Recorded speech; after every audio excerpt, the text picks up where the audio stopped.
మీనా రెంటచింతల గారు రచించిన 'దొరసాని' పార్ట్ 6. ఏం చేద్దామంటావో చెప్పు. నువ్వు ఏం చేద్దామంటే అదే చేద్దాం చెప్పి శాంతి చుట్టూ చూసింది. అందరూ అంగీకార సూచనగా మౌనంగా ఉన్నారు. ఇప్పుడే ఏం చెప్పక్కర్లేదు. పోనీ నువ్వు కూడా ఆలోచించుకో. తొందరపడి నిర్ణయాలు తీసుకోకు.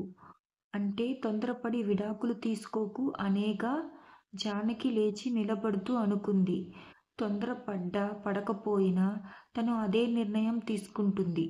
పెళ్లి చేసుకున్నందుకు సతీ సావిత్రి లెవెల్లో మొగుణ్ణి తనకు అనుకూలంగా మార్చుకోవాల్సిన అవసరం తనకు లేదు.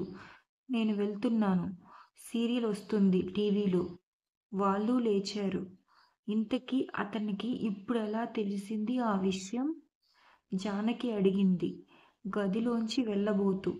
ఎవరికి? విహారీకా? అవును. ఫోన్ చేసింది. కళ్యాణా?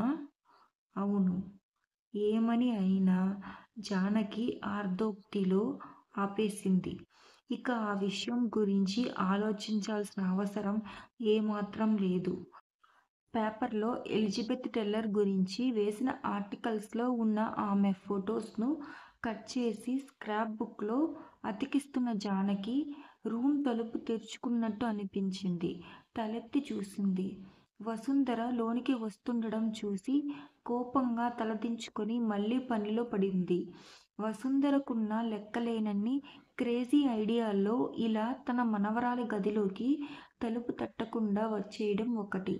ఊహ తెలుస్తున్న కొద్దీ పిల్లలు పెద్దవాళ్ళ నుండి ప్రైవసీ కోరుకుంటారు. అలాంటి సమయాలలో వాళ్ళు ఏం చేస్తారో తెలుసుకోవాలంటే ఇదే మరి దారి.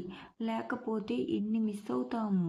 వసుంధర గట్టిగా నమ్మే సిద్ధాంతం ఒకటే.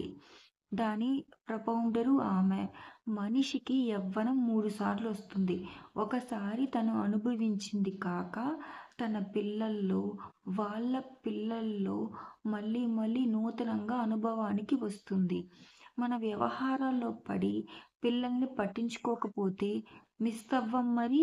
అందుకే జానకి చిరాకుకు మరి తను పట్టించుకుంది. అన్నట్టు చిరాకు పడడం కూడా యవ్వనంలో మరో ముఖ్య ఆకర్షణ.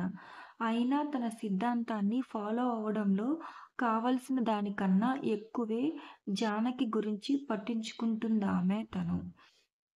రామకృష్ణను కూడా అందరూ తల్లిదండ్రుల కన్నా కొద్దిగా ఎక్కువ ముద్దుగానే చూసింది తను. కానీ జానకి అంటే మరి మురిపెం. అందుకే జానకి తన ప్రేమ గురించి తెలియట్లేదేమో. వసుంధరను ఆ ప్రశ్న చాలాసార్లు వేధించినా జవాబు ఆమెకు అప్పుడే తెలుసు. ఆఫ్టరాల్ ఆ థియరీ కూడా తయారు చేసింది తనే కదా. జానకి కోసం తను మళ్ళీ తల్లి అయ్యింది. ప్రతి తల్లిని ఆ ప్రశ్న ఏదో ఓ సమయంలో బాధ పెట్టకుండా. ఇదన్నమాట 'దొరసాని' పార్ట్ 6. మీకు గనక నా వీడియో నచ్చినట్టయితే please like, share, comment and subscribe my channel. Thanks for watching my video.